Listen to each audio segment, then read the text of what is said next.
Nissan announced that its profits this year will fall by 70%.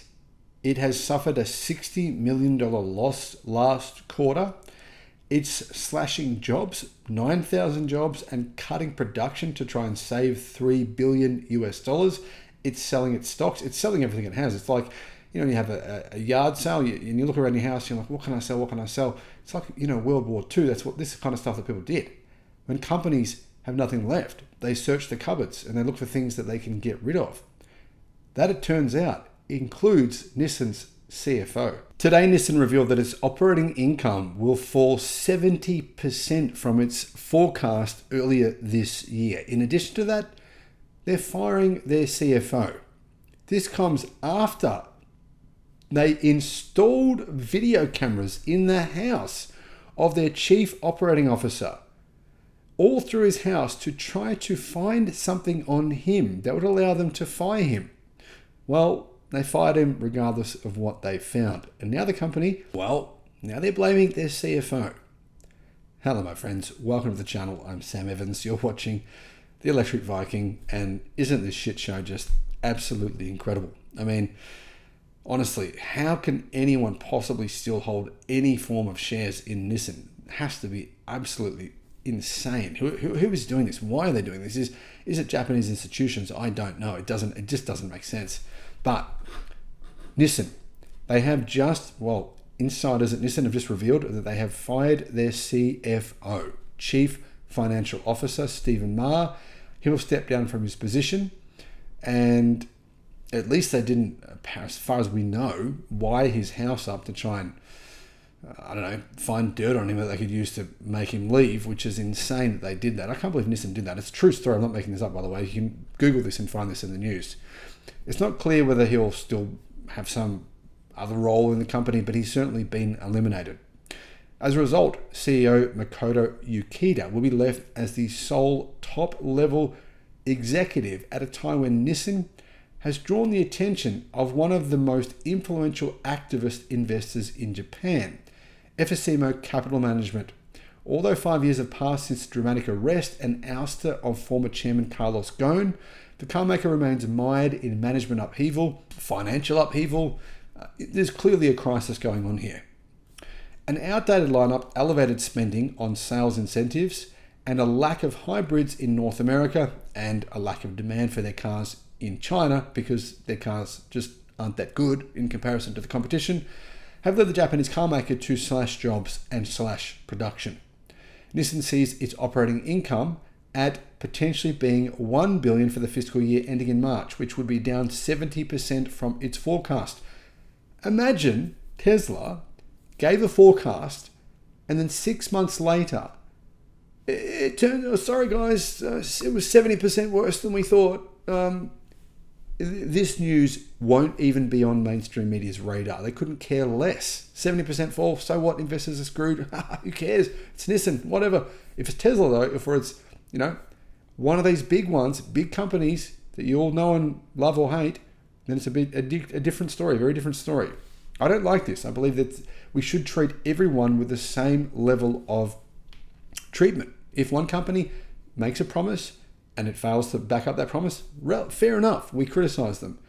But why should Nissan escape the media's ire? Why should they be able to make these sort of ridiculous promises and then basically say, oh, sorry, 70% off that. Okay, I understand. 20% difference, 30% maybe, 70%.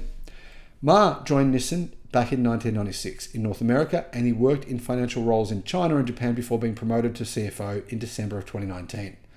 That was alongside the current CEO Ukida and Gupta. Jun Seki was also made a COO at the time, but he departed quickly after. So what this means is that Nissan's share price has plummeted. It has been shrinking since peaking at 6 trillion in 2015. It's now at a market cap. It's gone from 6 trillion market cap to 1.5. 6 trillion to 1.5 trillion. That doesn't include inflation. If you actually took inflation into that equation, it'd be closer to about 1.1 from 6. Technically, Nissan is still the 5th largest car manufacturer by market value after Toyota, Honda, Suzuki, and Subaru in Japan. Now, none of these companies are doing all that well, in my opinion. I see Toyota right today being like Stellantis was last year. Record profits, we're doing well, we're doing great. But the focus is very much on today. What are our profits today? Not what's happening in the future. On the 22nd of September 2023, Nissan's share price hit nearly 700 Japanese yen. Today it's sitting at around half that, 360 yen. But it's got a lot further down to go. Whilst its price to earnings ratio makes it look like a bargain. I mean, I'm sure Seeking Alpha is going to say, Nissan, buy it, it's a great deal. Price to earnings of only 9.07. But honestly, that would be an absolute disaster. Thanks for watching. I've been saying for years now that Nissan was the most at-risk car company in Japan and potentially globally for bankruptcy.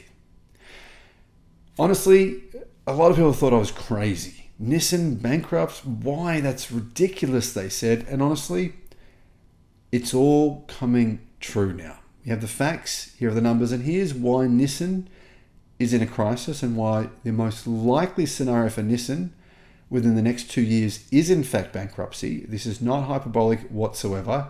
Here is exactly what's about to hit Nissan in 2025. It's way worse than people realize because it's a very complex scenario. Nissan's debt is rated at junk, and that's why the company is in big trouble. Now, Nissan's CEO has just admitted to this fact. He's admitted that the company basically faked its sales numbers. They basically admitted that they enormously exaggerated how many vehicles they would sell this year.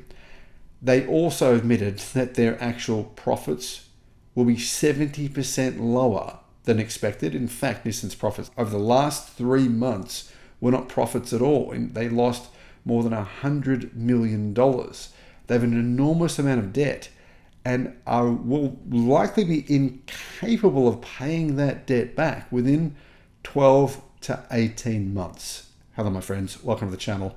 I'm Sam Evans. You're watching the Electric Viking. Great to have you with us. Now, let's get straight into this information here because Nissan have revealed some information right within the last 24 hours that shows everything is getting, well, really, really bad. Now, Nissan did say last week that they would fire around 10,000 employees.